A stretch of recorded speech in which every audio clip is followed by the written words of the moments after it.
হবে।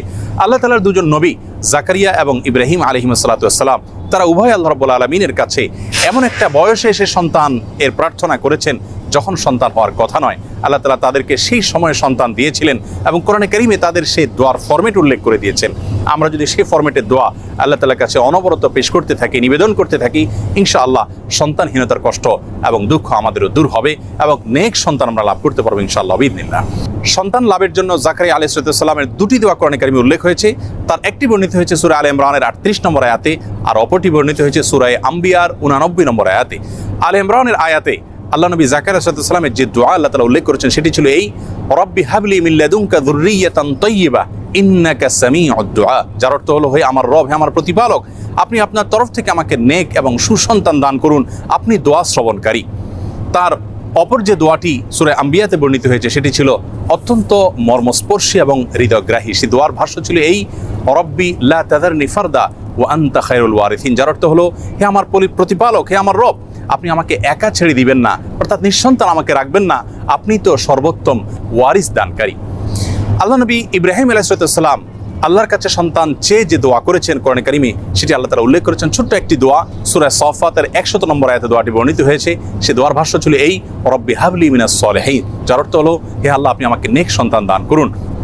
এর মাধ্যমে তিনি আল্লাহ তাআলার তরফ থেকে ইসমাঈল আলাইহিস সালামের মতো নেক সন্তান লাভ করেছিলেন। জাকারিয়া আলাইহিস সালামের যে দুটি দোয়া আমরা উল্লেখ করেছি তার মাধ্যমে তিনি আল্লাহ তাআলার কাছ থেকে ইয়াহইয়া আলাইহিস সালামের মতো নেক সন্তান লাভ করেছিলেন।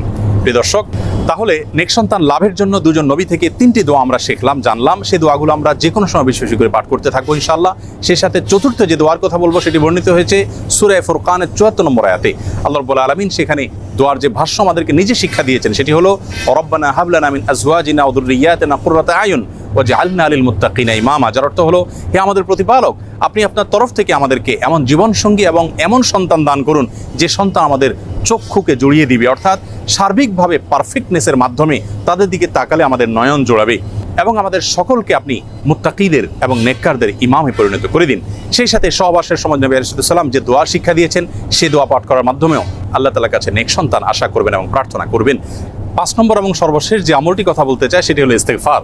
ইস্তেগফারের মাধ্যমে আল্লাহ রাব্বুল আলামিন তার বান্দাদেরকে সন্তান দেওয়ার মাধ্যমে সমৃদ্ধ করে থাকেন, নেক সন্তান দান করে থাকেন, এবং এ বিষয়ে সূরা নূহের 10 থেকে 12 নম্বর আয়াতে আল্লাহ রাব্বুল আলামিন বিস্তারিতভাবে আলোকপাত করেছেন। প্রিয় দর্শক, অতএব আসুন আমরা আল্লাহ তাআলার কাছে নেক সন্তান লাভের জন্য আম্বিয়া আলাইহিস সালামের শেখানো দোয়া এবং সাধারণ যে দোয়া সূরা ফুরকানে বর্ণিত সে দোয়া বেশি বেশি করে পাঠ করি, এবং সহবাসের সময় মা বাবা অবশ্যই আল্লাহ তাআলার কাছে উভয়ে দোয়া করবেন, নবী আলাইহিস সালামের সেই শেখানো দোয়া, সেই সাথে বেশি থেকে বেশি আমরা ইস্তেগফার করব।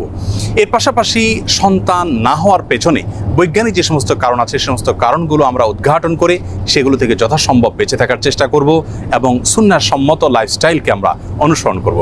আল্লাহ তাআলা আমাদের সকলকে নেক সন্তানের এই মস্তবায়নে নিয়ামত লাভ করে ধন্য হওয়ার তৌফিক নসিব করুন। আসসালামু আলাইকুম ওয়া রাহমাতুল্লাহি ওয়া বারাকাতুহু।